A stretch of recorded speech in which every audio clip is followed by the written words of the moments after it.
Hi, I'm Venu Gopal, architect from Venu Gopal and Associates.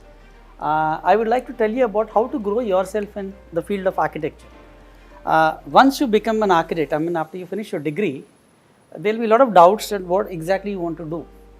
You go for higher education, then you can pursue practice, you can work under a firm, and you can do a lot of other things. I would like to highlight three major points. So once you finish your degree, architecture degree, you can go for higher education, which is like doing masters in urban design, urban planning, regional planning, housing, landscape architecture, product designing. There are a lot of various fields, various subjects to expertise, okay?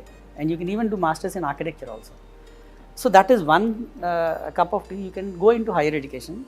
Secondly, you have various other fields like architecture journalism, then architectural photography, then content writing, product designing.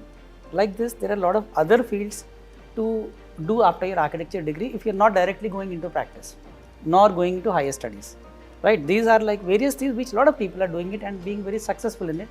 That depends on their passion, okay? And thirdly is practicing architecture, which is my core competence. That is what I have expertised. For that, what you need to do is, when you finish your degree, obviously you will work under a firm or under an architect to learn the expertise of the architectural things.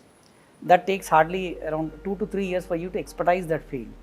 Okay, then when you start architecture, your practice, what next is, you need to, let us suppose you are good in your field, but how do you get your work?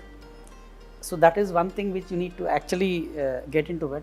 You need connects, your contacts plays an important part, and your exposure towards the city, then your design style, because your style has to be propaganda towards a lot of people, that has to be known that you do this.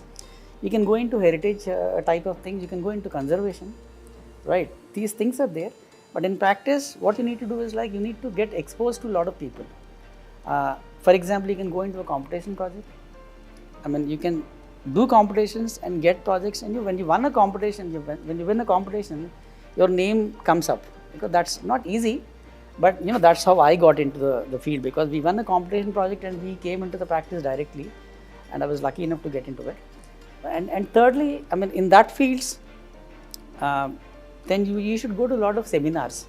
Attending a lot of seminars is one thing which you can do, because when you go to seminars, you are learning something, you are knowing about that product or that core thing, and at the same time you are presenting yourself there. So you are being known by people. That's how you can actually get into the field of practice. And this I'll exactly talk in a different episode, which I'll give you all the details of how to do exactly every step of it. But these are the three basic things. One is the higher education, second the various fields, and thirdly the practice. This is what I would like to highlight, which I'll be talking in the coming episodes.